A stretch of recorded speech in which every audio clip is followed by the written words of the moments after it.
నీటి వివాదాల పరిష్కారానికి తెలుగు రాష్ట్రాలు కలిసి పనిచేయాల్సిన అవసరం ఉందన్నారు ఏపీ సీఎం చంద్రబాబు.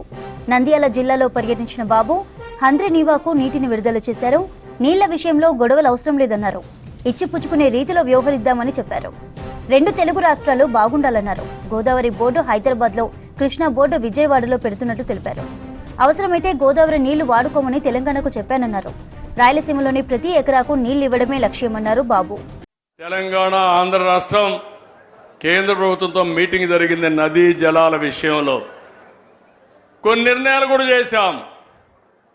తెలంగాణ, ఆంధ్ర కూడా కొట్టుకోవాల్సిన అవసరం లేదు, గొడవ పడవలసిన అవసరం లేదు. మనం కష్టపడదాం, ఇచ్చి పుచ్చుకునే ధోరణితో ముందుకు పోతాం. ఈరోజు నీళ్లున్నాయి, రెండు రాష్ట్రాలకు అవసరం.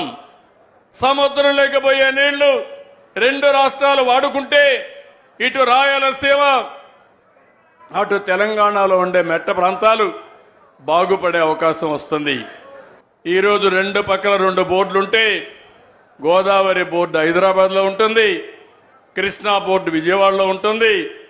అదే సమయంలో శ్రీశైలం ప్లంజ్ పూల్ ఇబ్బంది వస్తే దాన్ని మనమే డబ్బులు పెట్టి రిపేర్ చేస్తామని అన్నాం. నీళ్లు కూడా ఎక్కడికక్కడ ఎవరు ఎన్ని వాడుకుంటున్నారో దానిపైన కూడా ఇప్పటికే 2 సార్లు మీటింగులు అయినాయి. ఆ 2 మీటింగుల్లో విభజన కంటే ముందు ఏ రాష్ట్రం ఎంత వాటర్ వాడుకుంటారో అంతవరకు ఎన్ బ్లాక్గా వాడుకునే అవకాశం ఇచ్చారు.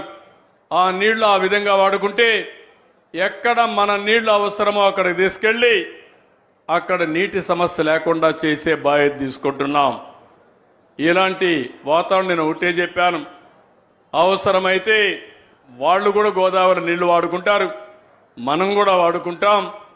రాయలసీమకి ప్రతి ఎకరాకు నీళ్లిచ్చి కనీసం 2 మెట్ట పంటలు వేసుకుని, హార్టికల్చర్ పంటలు వేసుకుని మీ జీవితాలు బాగుపడే వరకు నేను మీకు అండగా ఉంటానని మరొక్కసారి మీ అందరికీ హామీ ఇస్తూ